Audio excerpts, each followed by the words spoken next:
Welcome back to Required Reading, where we're continuing our read of Ghostbusters The Return. This is Chapter 19. Venkman hit Xanthador with everything he had. The blinding light of the ion stream instantly transformed the nighttime scene to a theater at high noon. He ran the searing beam up and down the demon's body, from head to tail and back again. Yet, when the smoke cleared, nothing had changed. The barrage hadn't bound Xanthador. It hadn't even singed his flesh. Without warning, Xanthador's tail whipped out to wrap itself around Venkman's torso and snatch him off the ground. Venkman's arms were pinned to his sides as Xanthador hoisted him to eye level, near the peak of the dome ceiling. Venkman writhed about, struggling to free himself, but to no avail. Even with the situation as dire as it was, the irony wasn't lost on him. A Ghostbuster bound, dangling high above the ground, and unable to struggle free. All Xanthador needed was an ecto-trap and a jumpsuit to make the picture complete. "Foolish mortal," Xanthador hissed, in a voice that made the very walls shake. "You dare make your feeble attempts at my time of power? Your childish toys are as nothing before the supreme might of the Overlord of Dread." "Sorry," said Venkman. "My bad." "You have earned a slow and painful death. I shall savor the taste of your screams as the fear wells up within you." Venkman swallowed hard, but he forced himself to remain calm. The last thing he needed was to add to Xanthador's power. "You know, I never thought I'd say this, but I think you were a nicer guy when you were good, Raven." Xanthador smiled, which only served to emphasize his lethal fangs all the more. "Good Raven was but a shell, a sham." "Taking a walk on the wild side, huh? Seeing how the human half lives?"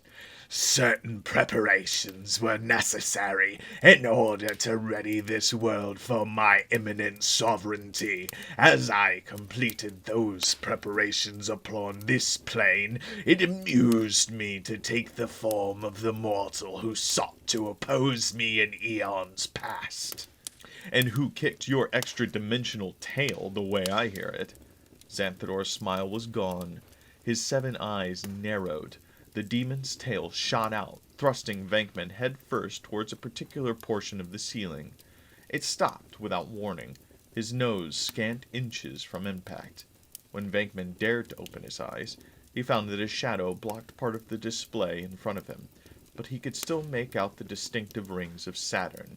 "Observe, mortal, the time is upon us. We are mere minutes. These worlds of light and image shall attain their prophesied alignment." Sure enough, Saturn was starting to expand now, as the computer-generated movie zoomed in on the planet. By craning his neck, Venkman could see the other planets moving into position as well. "You are honored indeed this day. You shall be the first to witness the ascendance of Xanthador. You shall be the first to quake with a terror that pierces the very marrow of your bone. And then you shall receive one final honor. You shall be the first to die."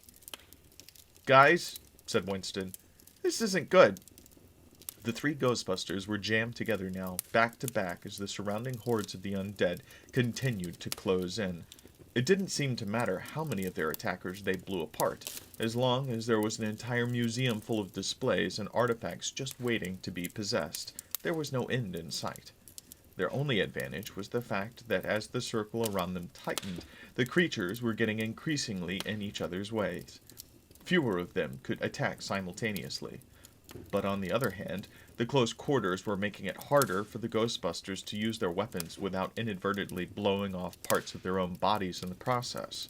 High above, Giesel clung to the wall with one hand, his claws sunk deep into the marble. His other hand held a sandwich that he munched on as he watched the spectacle unfold below him. "Go! Go! Bite his head off!" Giesel cheered. "Oh, don't worry. You don't need that leg anyway." Down below, the Ghostbusters had long since realized that there was no time for strategy or domino effects anymore. All they could do was keep firing and hope to avoid being overrun. "How much longer are we going to have to keep this up?" asked Ray. "I'm getting a cramp."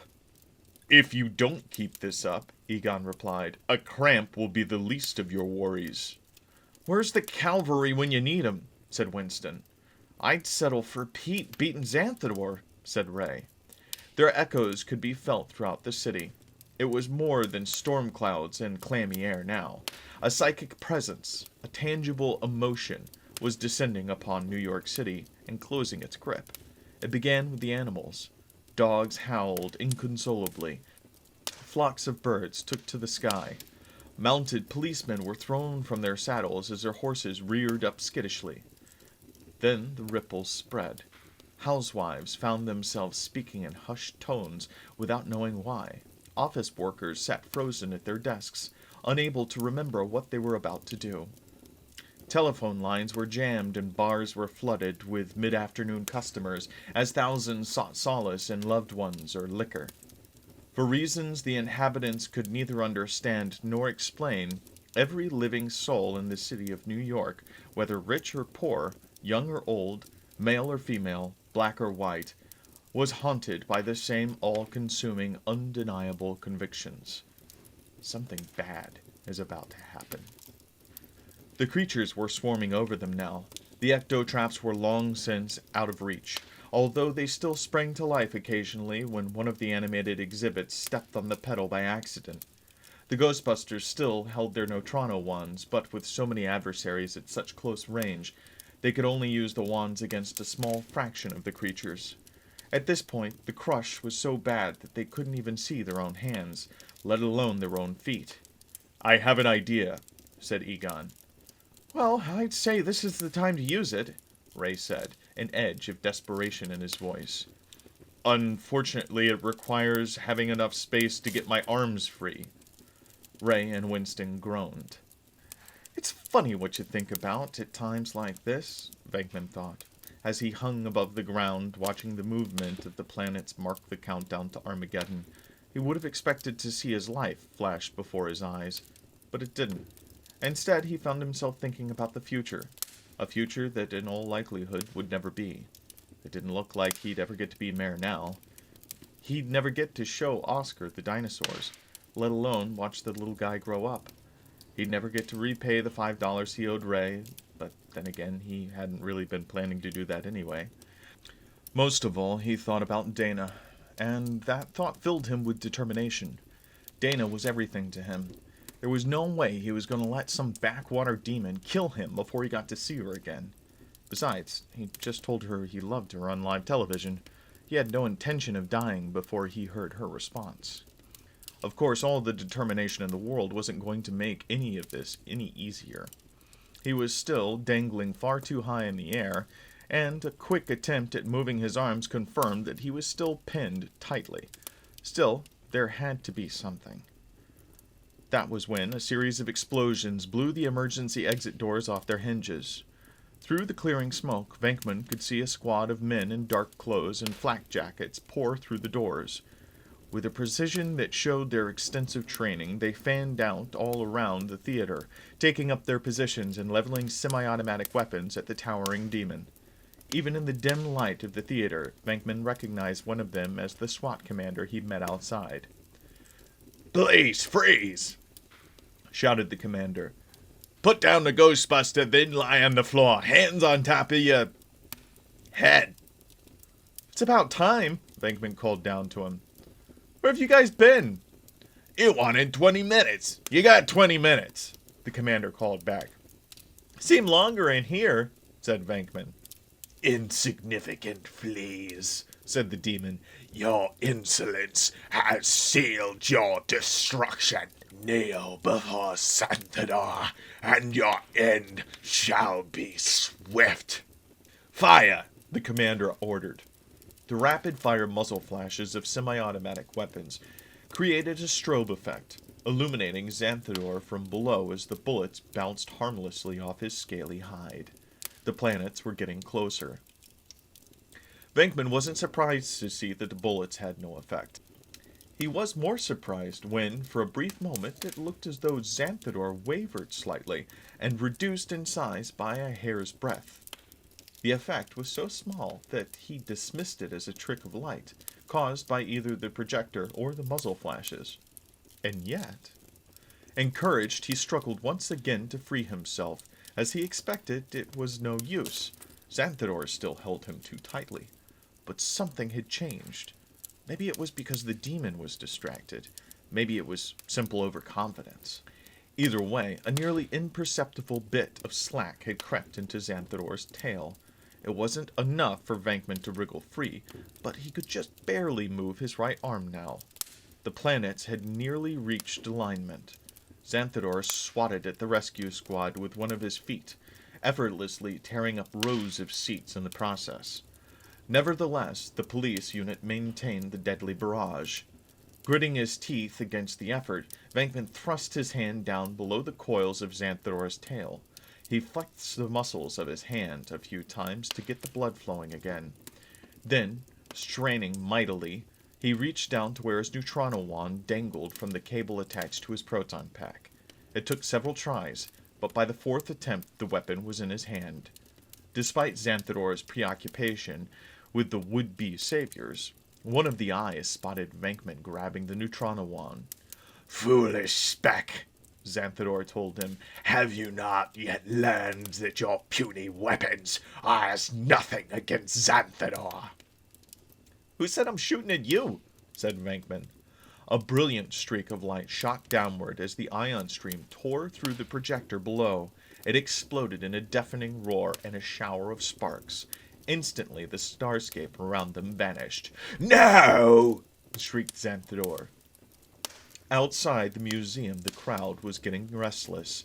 They had already been experiencing a nameless feeling of dread, and the sounds of gunfire and explosions coming from the museum weren't helping. Without knowing what was going on inside, all one could do was imagine the worst, fidget, and wait. The longer things went on, the worse the tension became. So, when the big explosion hit the planetarium, one of the firefighters turned to the rest of her crew. "We've got to get in there," she said. They glanced at each other. Then, with a mutual nod, they grabbed their gear and ran towards the building. Once they saw the firefighters on their way into the museum, it wasn't long before the remaining police officers headed in too. A moment later, the EMS medics followed suit. Then, with no one manning the police barricades to stop them, the reporters and television crew were on their way. That only left the crowd. The bystanders looked at each other, confused and not sure what to do next. Xanthador was under siege. His foes were everywhere, battering him from all sides. Dozens of people were shooting him with bullets, spraying him with high-pressure water hoses, and pelting him with rocks, bottles, and whatever debris was close in hand. He was still far too strong for the attack to cause any physical damage. However, he was noticeably smaller now, stretching a mere 20 feet or so above the floor. And judging from the way the demon was writhing and screaming, there might not have been any physical damage, but the psychic pain was incredible. Venkman was still imprisoned in the coils of Xanthador's tail. However, the look on his face was triumphant. "That's the secret, isn't it?" he shouted at the demon. "The physical attacks can't hurt you, but you feed on fear. It's the special of the day at the Xanthador Grill. So if fear is the entree, then courage. Courage is like poison." Only 14 feet now. The demon reeled back. His tail drooped and went slack, letting Venkman drop to the floor. The fall was short enough that even with the after effects of being constricted by Xanthador's tail, Venkman landed on his feet.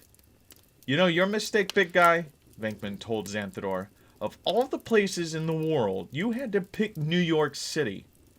See, the thing is, you need fear to survive. You need us scared. And if there's one thing the past couple of years have taught us, it's this. When things get bad, and I mean really bad, and all hell's breaking loose, the New Yorkers don't get scared. They get pissed."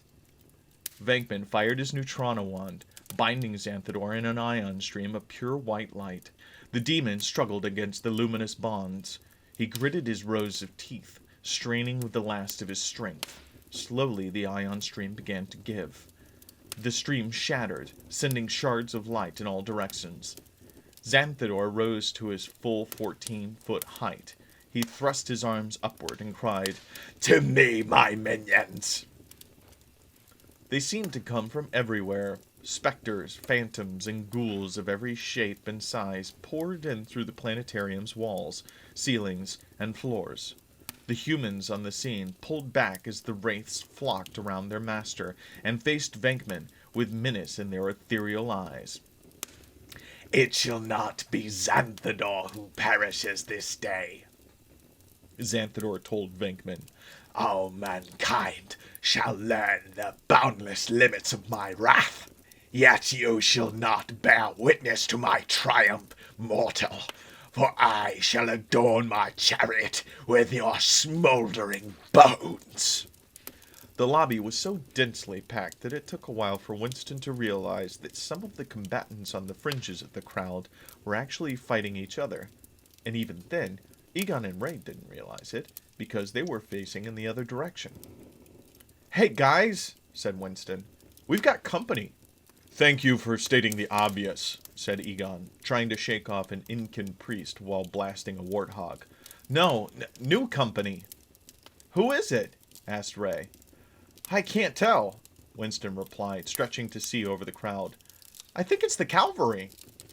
The dozens of new arrivals weren't armed with the Ghostbusters' high-tech arsenal, but the ghosts were inhabiting tangible objects, and they were operating at nowhere near Xanthador's level of power.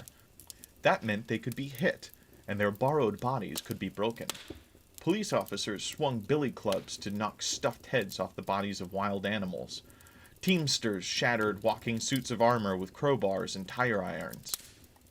Now that the odds were approaching something more even, the pack of animated exhibits was starting to thin as spirits were displaced from their hosts and forced to go off and find new bodies to inhabit. Not that there was any shortage of ghouls to battle, but once the ghosts had to split their attention across more than 3 living targets, the pressure on the Ghostbusters eased a bit. At the very least, they could move their arms and legs freely again. "Didn't you say you had an idea?" Ray asked Egon. "Yes," said Egon. "As I said earlier, fire strategically. Place every shot for maximum effect." With that, Egon whirled. He fired upward, trapping Giesel in the grip of an ion stream. "Why waste time with pawns when you can capture a knight?" Egon started to retract the beam. Giesel squirmed and struggled to maintain his grip on the wall, but it was no use. The relentless beam yanked the demon from his perch and pulled him down towards the ground level. Giesel looked down at the waiting Ghostbusters with more than a little anxiety. "Hiya, boys," said Giesel as he reached the Ghostbusters' eye level. "Hey, what do you say we go settle this whole misunderstanding over a cold beer? My treat, okay?"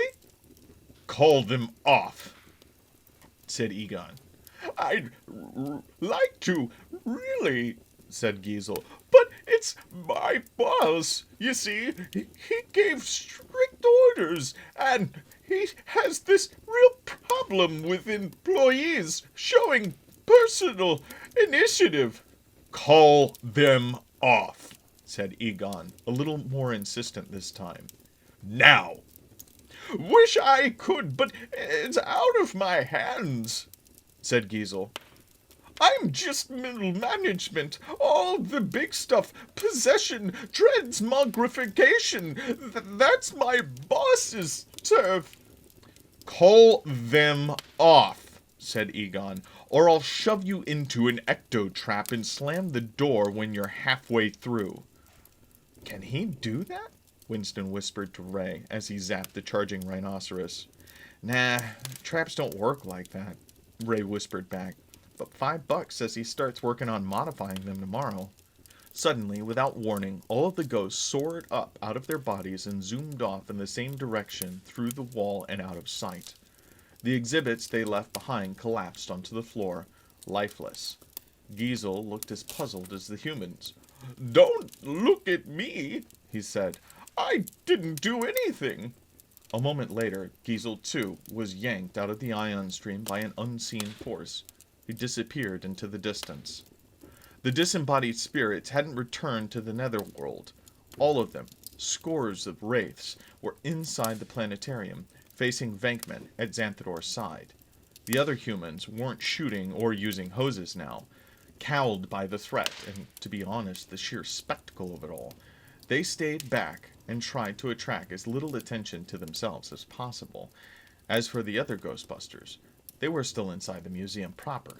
Venkman was going to have to handle this on his own. "You know, Johnny," said Venkman, "there are a lot of things that scare me. Looking dumb on live TV? That scares me. Cafeteria mystery meat? Yeah, that scares me. And commitment? Don't get me started on commitment." As he spoke, Venkman surreptitiously slipped a hand behind his back. His fingers found the appropriate Rios stat on his proton pack. He turned the power up to its highest setting. "But this pathetic bunch of spuds," Venkman continued, "well, sorry, Johnny, but you have just reached strike 3. Because while there might be plenty of things out there that scare me, I've got to tell you." Venkman whipped out his Neutrino wand and blasted Xanthador square in his chest with an ion stream at full force. Venkman had never dared to risk that magnitude of firepower before, but the way he figured it, he had nothing left to lose. Turning his head to shield his eyes from the blinding glare, he kept pouring it on. Xanthador roared with fury as he writhed in pain. Just then, Venkman's teammates came jogging in through the entrance from the museum. Their jaws went slack at the sight that was waiting for them. "Holy!" said Winston, stopping dead in his tracks. "Get the big guy!" yelled Venkman. They didn't need to be told twice. Snapping out of their awed fascination, Ray, Egon, and Winston joined in their assault. Each of them fired at a different part of the demon's oversized form, taking care not to cross the ion streams. As each one struck Xanthador's body, his screams were redoubled. Venkman had only expected to restrain the demon, but as the barrage continued and intensified, Xanthador's body began to collapse in on itself.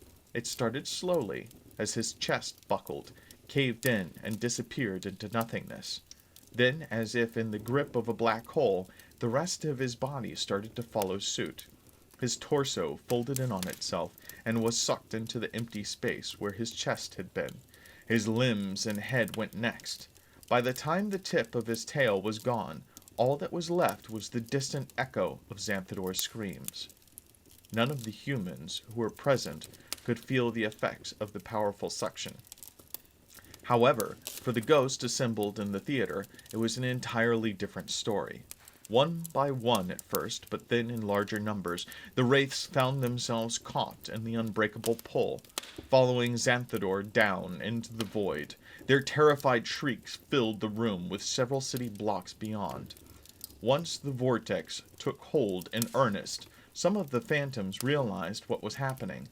They strained desperately to fly away, but there was no escape. Giesel was the last to go, and then there were none. The Ghostbusters shut down their proton packs, and a hush fell over the theater. It took a couple of minutes for everyone to fully process the idea that the threat was over. But once the thought had a chance to settle in, the planetarium erupted into a cacophony of cheers, laughter, high fives, and slaps on the back. And the Ghostbusters were the guests of honor. As the celebration carried on, Ray was struck by a sudden thought.